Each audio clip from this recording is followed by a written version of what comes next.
হচ্ছে যে বোর্ডের জমা দেওয়া তথ্য আর কমিশনের মধ্যে কোনো মিল নেই। তিনিও আমাকে বললেন যে তোমাদের কি তথ্য সব আলাদা? কিন্তু আমি আগের ভিডিওর মাধ্যমে স্পষ্ট বোঝানোর চেষ্টা করেছি যে কমিশনের দুটো সাবমিশনের দিক থেকে অর্থগতভাবে কোনো পার্থক্য নেই। আর বর্তমানে এই যে কমিশনের জমা দেওয়া তথ্য এবং বোর্ডের জমা দেওয়া তথ্যের মধ্যে কোনো গড়মিল নেই। তাই দয়া করে আপনারা এই বিভ্রান্তিকর খবরগুলো একেবারেই শেয়ার করবেন না বা কাউকে আলোচনা করবেন না।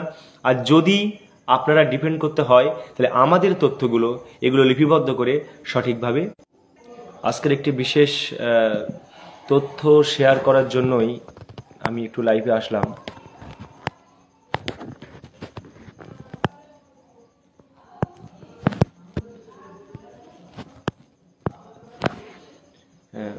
আশা করি আপনারা শুনতে পাচ্ছেন।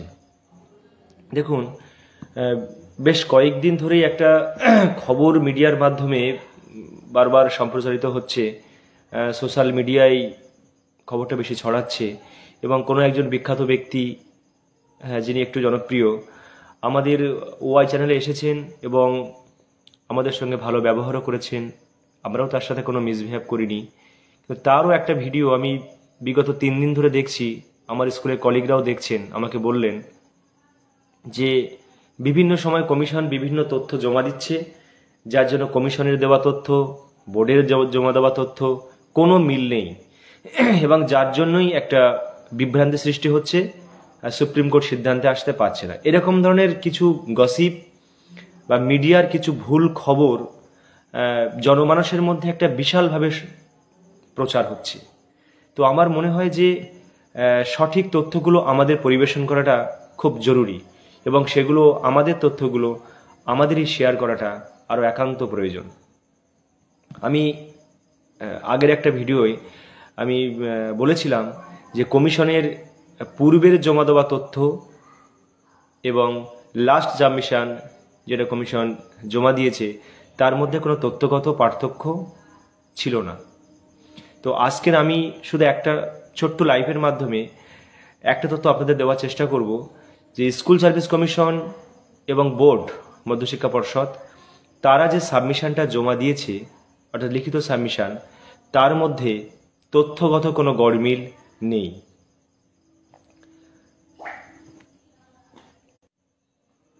প্রথমেই বলি, দেখুন, বোর্ড জমা দিয়েছে যে 9-10 ক্ষেত্রে 13,056 রিকমেন্ডেশন লেটার বোর্ড পেয়েছে কমিশনের কাছ থেকে এবং তার ভিত্তিতেই মধ্যশিক্ষা পর্ষদ বোর্ড অ্যাপয়েন্টমেন্ট লেটার ইস্যু করেছে। আর কমিশনও বলছে number of appointments generated by WBSSC 13,056। এই তথ্যটা আপনারা দেখতে পাচ্ছেন। এটা কিন্তু মোটামুটি আমাদের অনেকের কাছেই এই তথ্যটা আছে, ঠিক আছে? সেটা আমি এটা দেখেই আপনাদেরকে বলছি। এটা কিন্তু মানে বোর্ডের SLP থেকেই আমাদের নেওয়া। এবার দেখুন, অনেকে ভাবছেন যে 11,425, 9-10, 11,000, কখনো 610 দেখছি, আবার এখন 13,056। আমি আজকে দুপুরে একটা ইউটিউব চ্যানেলে দেখলাম, তারাও বলছে যে 13,000 নাকি কমিশন রেকমেন্ড করেছে, আবার কোথাও বলছে 11,610। আসলে সঠিক তথ্য কোনটা, এটা আপনাদেরকে আমি স্পষ্ট নবম দশম এবং একাদশ দ্বাদশ এই শিক্ষকদের ব্যাপারটা আমি ক্লিয়ার করে দেব। 13,056 বলছে কমিশন টোটাল রিকমেন্ড করেছে। কিভাবে আমি ভেঙে ভেঙে বলে দিই। 11,425 11,425 যেটা হলো লিগাল রেকমেন্ডেশন ইস্যু বা ফাইনাল রেকমেন্ডেশন ইস্যু। এই 11,425-এর সঙ্গে আপনারা যোগ করবেন 185 র্যাঙ্ক জাম্পিং, বা যাকে আমরা বলতে পারি আউট অফ প্যানেল। তাহলে সংখ্যাটা কত হলো? তাহলে 11,425 আর 185 হলো 11,610। এর সঙ্গে আপনারা যোগ করবেন 95 কোর্ট কেস, 95টি কোর্ট কেস আছে নবম দশমে, আর তার সঙ্গে যোগ করবেন 1351 নন জয়নিং। দেখুন তো ফিগারটা আসছে 13,056। তাহলে কত বললাম? 11,425 প্লাস 95 প্লাস 185 প্লাস 1351, টোটাল সংখ্যাটা হলো 13,056। এবার এর সঙ্গে যুক্ত হবে আবার +13 সেটা আলাদা নয়, এটাও নন জয়নিং, কিন্তু এরা রিকমেন্ডেশন পেয়েছিল একেবারেই শেষে, যার জন্য এরা কিন্তু কেউ জয়েন করতে পারেনি।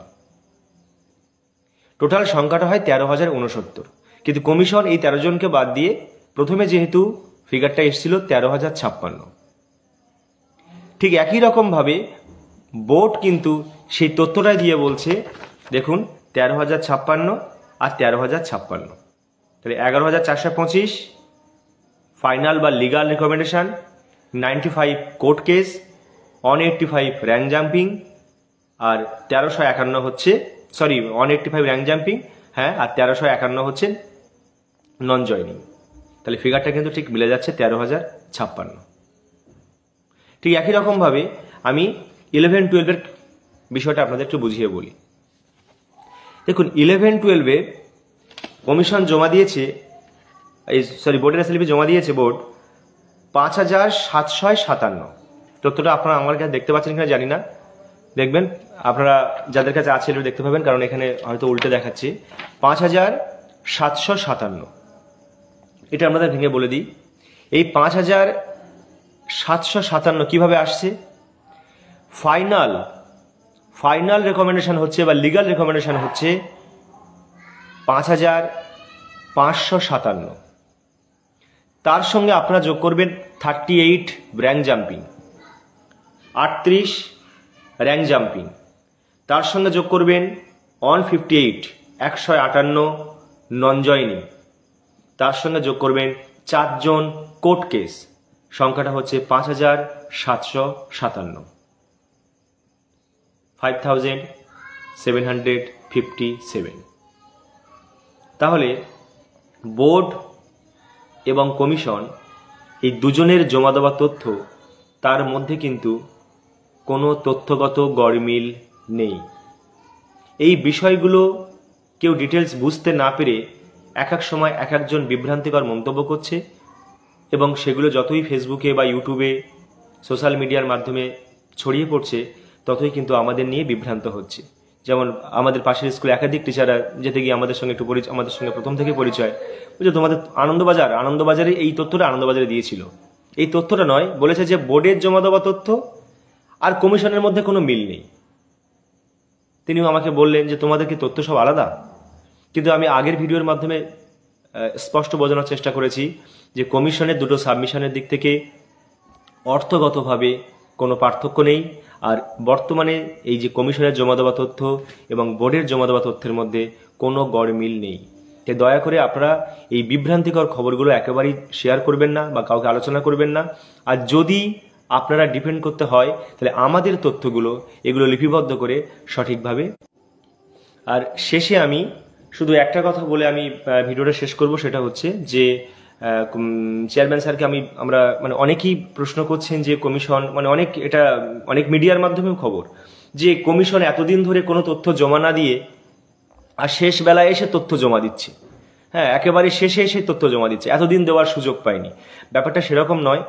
চেয়ারম্যান স্যারের সাথে আমার কথাও হয়েছে, এখানে পরিষ্কার বক্তব্য যে নোটস অফ আর্গুমেন্টের অর্থই হলো এটাই যে কমিশনের এগেনস্টে বা কমিশনের বিরুদ্ধে যে প্রশ্নগুলো তোলা হয়েছে সেগুলো তিনি জানবেন এবং শুনবেন এবং সেগুলো ডিফেন্ড করার চেষ্টা করবেন।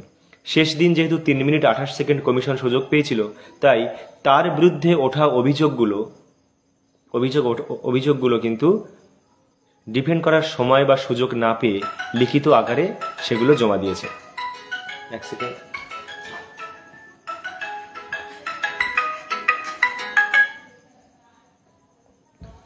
জমা দিয়েছেন, এবং তার মধ্যে শুধু দুটো পয়েন্ট আমি বলবো। আপনারা জানেন যে যেমন ধরে একটা উদাহরণ দিই, যে আমাদের রেসপন্ডেন্ট বিরোধী পক্ষ তার একটা কেসে রেফারেন্স দিয়েছে যে তানভীর সারোয়াল কেস। তো বলুন তো, হ্যাঁ, নেটওয়ার্কের প্রচন্ড সমস্যা। শুধু একটা উদাহরণ বলে দিই যে দেখুন তানভীর সারোয়াল কেস, এই যে তানভীর সারোয়াল কেসের যে রেফারেন্স দিয়েছেন আমাদের বিরোধী পক্ষ, সেটা তো কমিশনকে তার আত্মপক্ষ সমর্থনের সুযোগ দিতে হবে। তিনি সময়টা পাবেন কখন? আগে কি করে এই সাবমিশনটা দেবেন? এটা একটা সিম্পল লজিক। তো দেখুন তানভীর সারোয়াল কেসে যেমন উদাহরণ দিয়েছেন তার এগেনস্টে কমিশন বলছে যে প্রথম পয়েন্টে রেখেছে যে মাইক্রোসিম লাগানো হয়েছিল, আমাদের ক্ষেত্রে তা হয়নি। দ্বিতীয়ত, পরীক্ষার আগে প্রশ্ন ফাঁস হয়েছিল হোয়াটসঅ্যাপের মাধ্যমে, আমাদের ক্ষেত্রে ওটা 2016 সিলেস্ট্রিতে সেগুলো ঘটেনি। থার্ড বলছে দেশব্যাপী নেটওয়ার্কের সঙ্গে একটা গ্যাং যুক্ত ছিল তানভীর সরওয়াল কেসে, আমাদের ক্ষেত্রে সেরকম ধরনের কোনো কিছুই ঘটেনি। তাই এগুলো তো কমিশনকে ডিফেন্ড করতে হবে।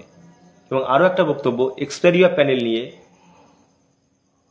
বিকাশবাবু বা ফিরদাস শামীমরা তারা কিন্তু কলকাতা হাইকোর্টে কোনো প্রশ্ন করেনি, যেহেতু সুপ্রিম কোর্টের লাস্ট মুহূর্তে প্রশ্ন করেছে, তাই সেগুলোকে যথোপযুক্ত তথ্য এবং প্রমাণ দিয়ে কমিশনকে শেষে জমা করতেই হতো। তাই বিভ্রান্তকর খবর আগে দেয়নি, কেন দেয়নি, পরে কেন দিল, এই লজিকগুলো আগে যদি আমরা নিজেরা না ক্লিয়ার করতে পারি, তাহলে কিন্তু সাধারণ জনগণকে বোঝানোর দায় অবশ্যই আমাদের নয়। কিন্তু যেহেতু আমাদের চাকরির সঙ্গে আমাদের একটা সম্মান জড়িত এবং নানা রকম প্রশ্নের সম্মুখীন আমাদের হতে হয়, এবং সেগুলো মনে হয় আমাদের ডিফেন্ড করাটা দরকার। আমি জাস্ট দুটো উদাহরণ দিলাম, কারণ এখন জেলা মিটিং চলছে, সেখানে আমাদের নেতৃত্বরা বারবার করে সমস্ত বিষয়গুলো বোঝানোর চেষ্টা করছে সুন্দরভাবে, তাই এটা নিয়ে আমি আর বিস্তারিত ব্যাখ্যা করছি না। শুধু দুটো পয়েন্ট আপনাকে দিলাম যে এই সমস্ত কারণের জন্যই কিন্তু কমিশন লাস্ট মুহূর্তে সাবমিশনটা দিয়েছেন, এবং যে সাবমিশন জমা পড়েছে সেটা নিয়ে আমাদের মধ্যে কোনো সংশয় নেই, সঠিক এবং ভালো সাবমিশন জমা পড়েছে বলে আমরা মনে করছি। আর গতকাল যে মুকুল রোহতগির যে সাবমিশনটা নিয়ে বা নোটস অফ আর্গুমেন্ট নিয়ে একটা প্রশ্ন উঠছে, সেটা মেহবুবদা ক্লিয়ার করে দিয়েছে ডিটেলস লিখে।